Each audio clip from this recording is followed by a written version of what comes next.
General Hospital spoilers tease that Jocelyn's war against Sonny has evolved into something far more sinister than anyone in Port Charles could have predicted. What began as a mission driven by righteous fury and grief has twisted into a calculated campaign of dismantlement, and it is fueled by a chilling transformation inside her. Jocelyn is no longer just a girl with a cause, she is a weapon sharpened by betrayal, disillusionment, and the slow, agonizing death of her faith in family. Her recent behavioral shift isn't just a response to the past. It is a dangerous new adjustment, one that marks a fundamental reprogramming of her values, loyalties, and sense of self. This is not simply a young woman seeking justice. This is someone becoming something darker, more methodical, more unforgiving, and Sonny may not realize it until it is far too late. There's an eerie stillness to her now, a frightening calm that's replaced her once fiery temper. She doesn't shout. She doesn't argue. She observes, she calculates. And she waits for the precise moment to strike. Her movements through Sonny's world have become rehearsed, almost surgical. She walks into his home and smiles as if nothing's changed, when in fact, everything has. She has learned to weaponize silence, to gather intelligence behind soft glances and polite nods, while storing secrets that could bring his empire crumbling down. And what's worse, Jocelyn no longer flinches at the idea of doing just that. She has severed the emotional tethers that once held her back. This new version of her no longer seeks understanding or closure. She seeks consequences. This dark transformation didn't happen in one night. It was slow, like rot spreading beneath a floorboard. Her disillusionment started years ago with Morgan's death, but it worsened with every act of violence she witnessed, every friend lost, every lie told. Every collateral damage brushed aside as part of the cost of doing business in the Corinthos world. The fire at Charlie's pub that nearly killed Christina was the final spark.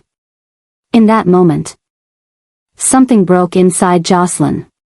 Something permanent. She looked at the rubble, at the blood on her hands from dragging Christina to safety. And she realized she could no longer excuse Sonny's actions or the destruction that followed him. That day, she stopped being his stepdaughter. She became his silent enemy. Joining the WSB didn't feel like betrayal to her. It felt like survival.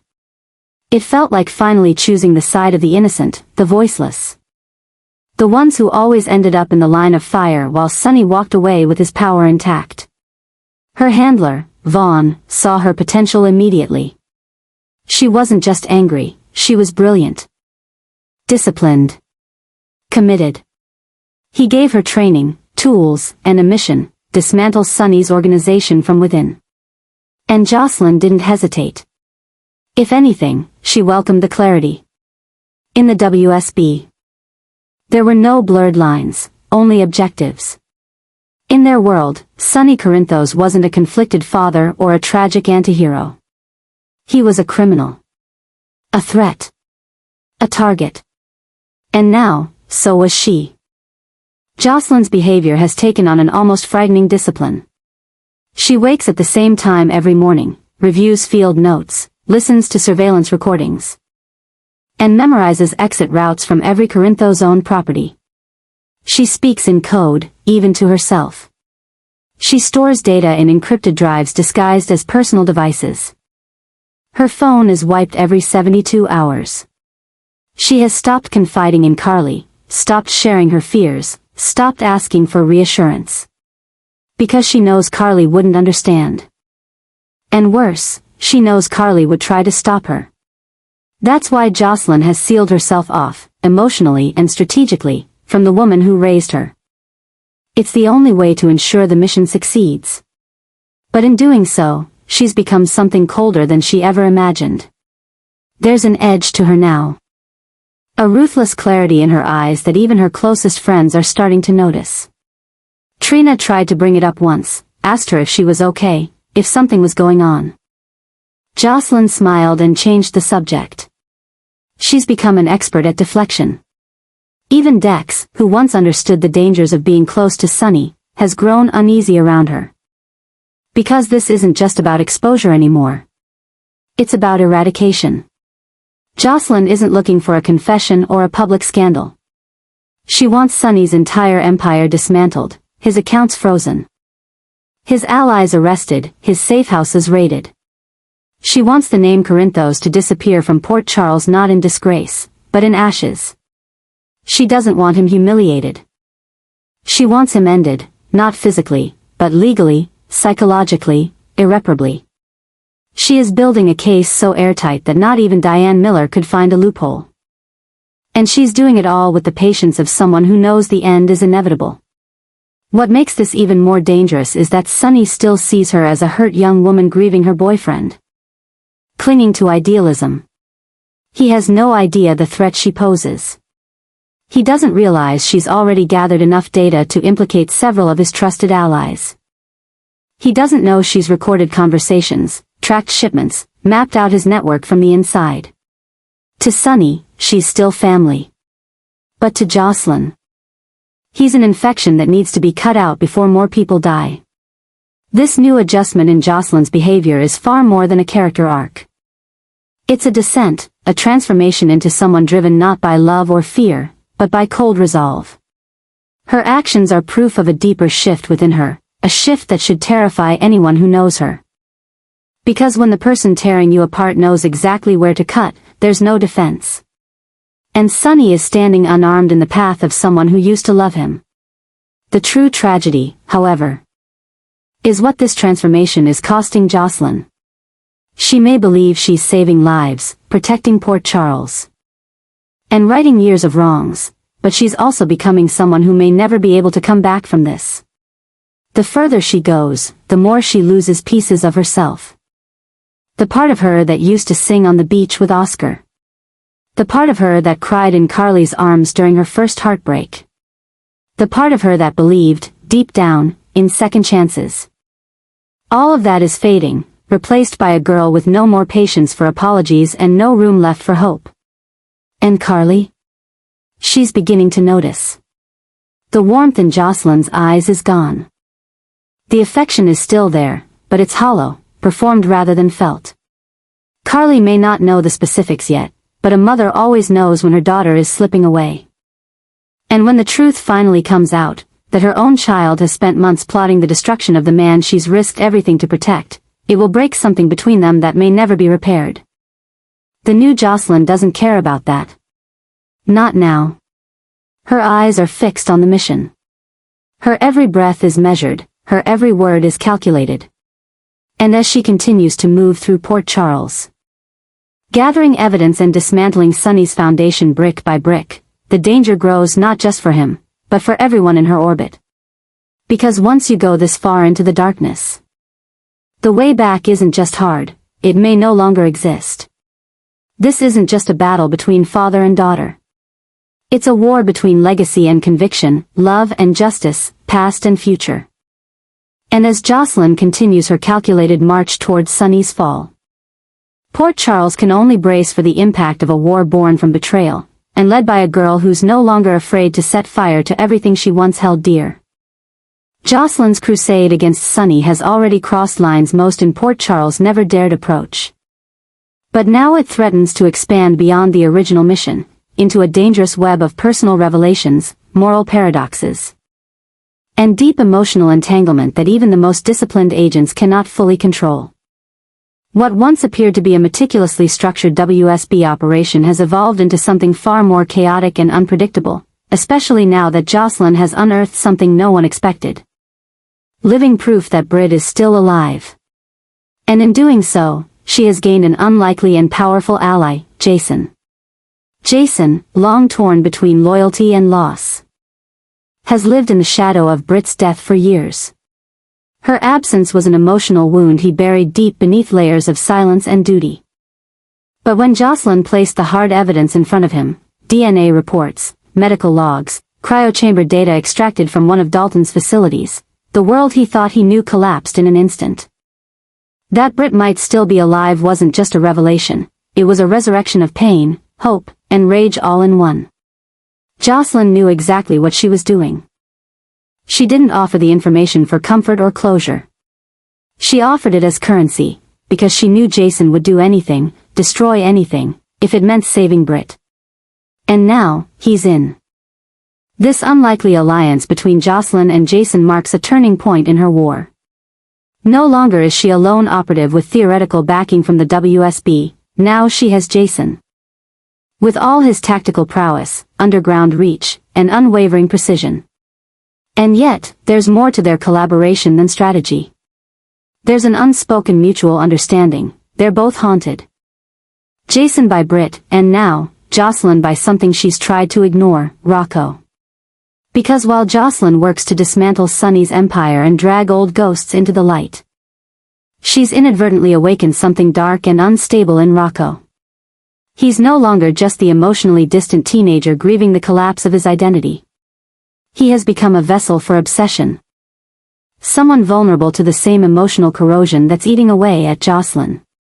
When she approached him about the secrets she'd uncovered, about Sonny, about Britt, about the web of lies binding the Corinthos world together, she wasn't trying to manipulate him.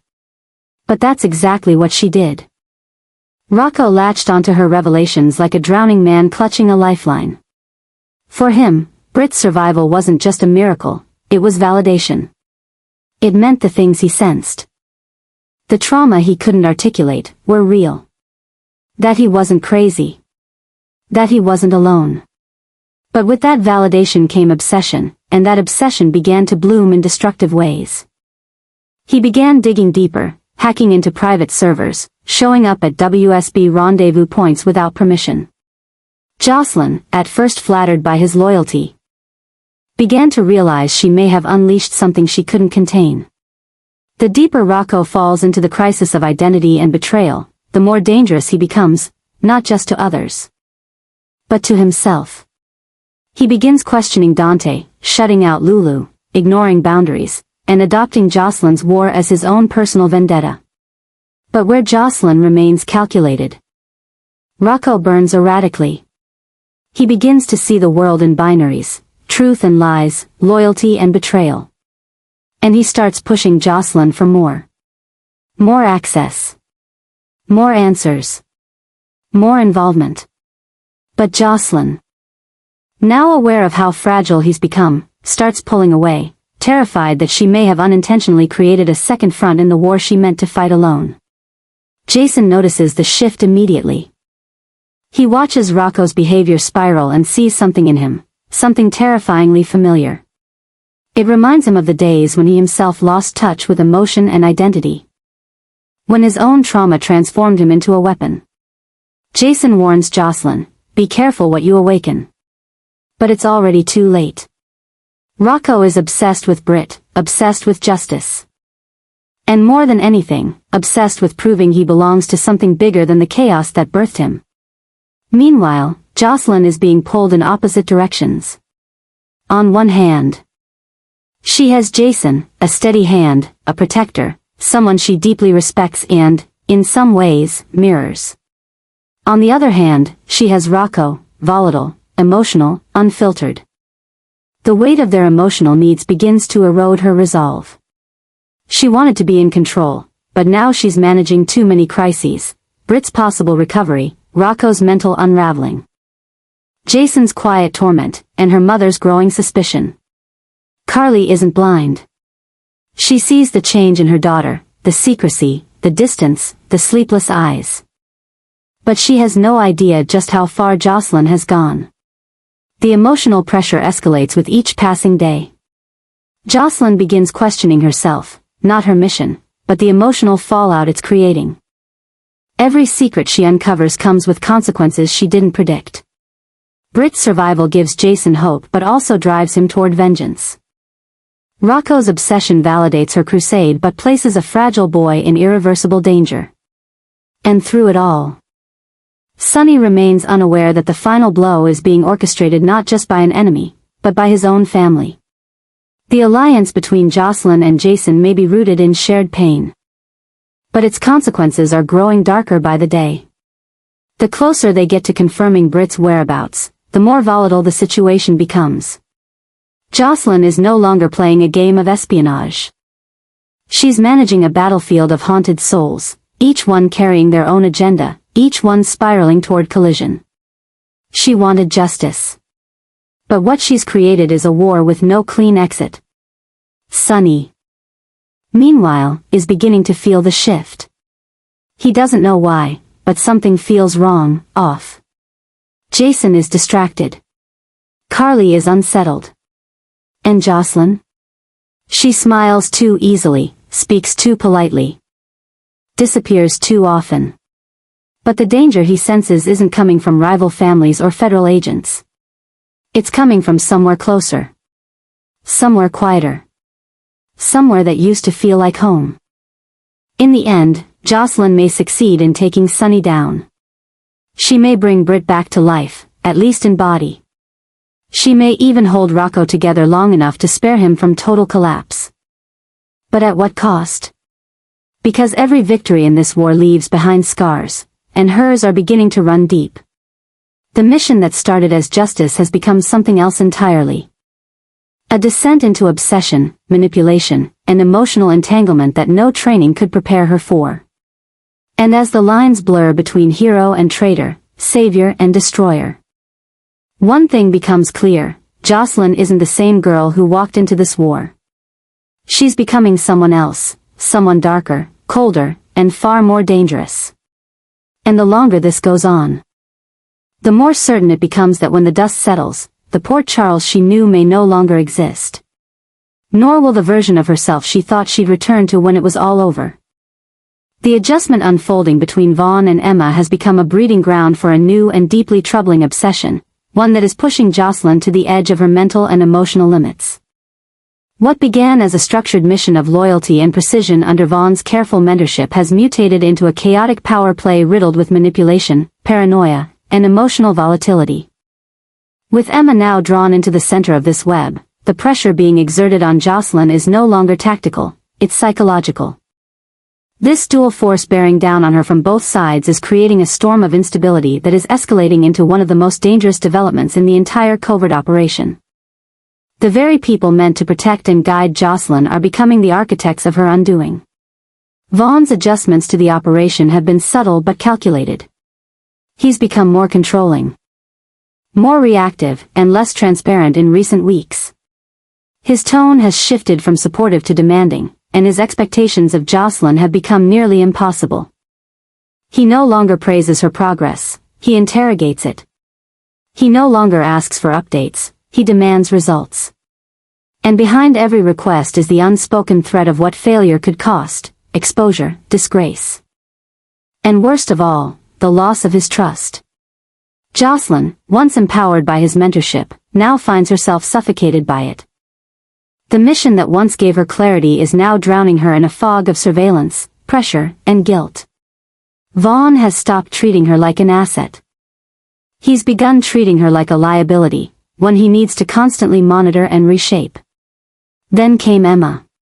At first, Emma's presence seemed like a relief, someone who could understand the psychological burden of secrecy and danger, someone Jocelyn believed could offer friendship amid the isolation. But Emma didn't enter this mission to be a friend. She came in with her own directives, her own motivations, and her own complex history with Vaughn. And what began as subtle cooperation between two operatives has morphed into something far more threatening: competition. Emma quickly embedded herself in the operation, whispering doubts into Vaughn's ear, offering alternative strategies, and subtly implying that Jocelyn might be too emotionally compromised to complete the mission. She presents herself as calm, disciplined, and above personal entanglements, a perfect foil to Jocelyn's increasingly frantic state. Jocelyn, already teetering under Vaughn's rising demands, now finds herself being compared to Emma in every debriefing, every mission log, every coded message. Vaughn doesn't say it outright, but the message is clear: why can't you be more like her? And with every subtle jab, every undermining glance, Emma tightens her grip on the operation's narrative. She positions herself as the professional, the loyalist, the one Vaughn can rely on when Jocelyn spirals. And Jocelyn knows it. She sees the trap being laid. And yet she's powerless to escape it without looking like exactly what they accuse her of being: unstable. This toxic triangle of authority, jealousy, and doubt is slowly dismantling Jocelyn's sense of identity. She begins second-guessing her own instincts, hesitating during fieldwork, overthinking her interactions with targets. Every text from Vaughn makes her flinch. Every conversation with Emma leaves her feeling inadequate. The mission is no longer about Sonny. It's become a game of survival between operatives. And Jocelyn, once the star, now feels like a pawn being moved across a board she no longer controls. What makes this descent even more dangerous is how deeply emotional it's becoming. Vaughn, despite his cold precision, has a history with Emma that Jocelyn can't ignore. There's a familiarity in their language, a shared past that neither of them explains, but that lingers in every exchange. Jocelyn feels it, even if she doesn't fully understand it. And that unspoken bond between them only deepens her sense of alienation. She begins to wonder if Vaughn ever truly believed in her. Or if she was simply a disposable asset from the beginning. The girl who was once chosen to dismantle a criminal empire now feels like the criminal herself, untrusted, unwanted. And slowly being phased out. But Jocelyn is not someone who surrenders. Even as the walls close in, even as the pressure threatens to shatter her from within, a new fire begins to burn in her. It's not the same righteous fury that brought her into the WSB. It's colder now. Sharper. She begins to watch Vaughn and Emma the same way she watched Sonny, mapping their patterns. Decoding their agendas, preparing for the moment when she may need to turn on them to protect herself. Because if this mission has taught her anything, it's that loyalty is a currency, and once it's spent, you become expendable. The longer this internal conflict festers, the more unpredictable the operation becomes. Vaughn is losing control of his team. Emma is playing a longer, more dangerous game. And Jocelyn? She's standing in the middle of it all, holding secrets powerful enough to burn it all down. The question is no longer whether she'll succeed in bringing down Sonny. The question is whether she'll survive the fallout of being caught between two people who claim to be her allies but are slowly pushing her toward collapse. The adjustments Vaughn and Emma have made are not just strategic. They are psychological assaults, designed to reshape the mission and redefine the players. But in doing so, they've awoken something darker in Jocelyn, a resilience forged in betrayal, a fury sharpened by manipulation, and a readiness to fight back. Even if it means blowing up the very system that trained her. What was once a structured operation has now spiraled into chaos, and at the center of it is a young woman with nothing left to lose. Standing between two manipulators who underestimated her strength. And that miscalculation may be their greatest mistake.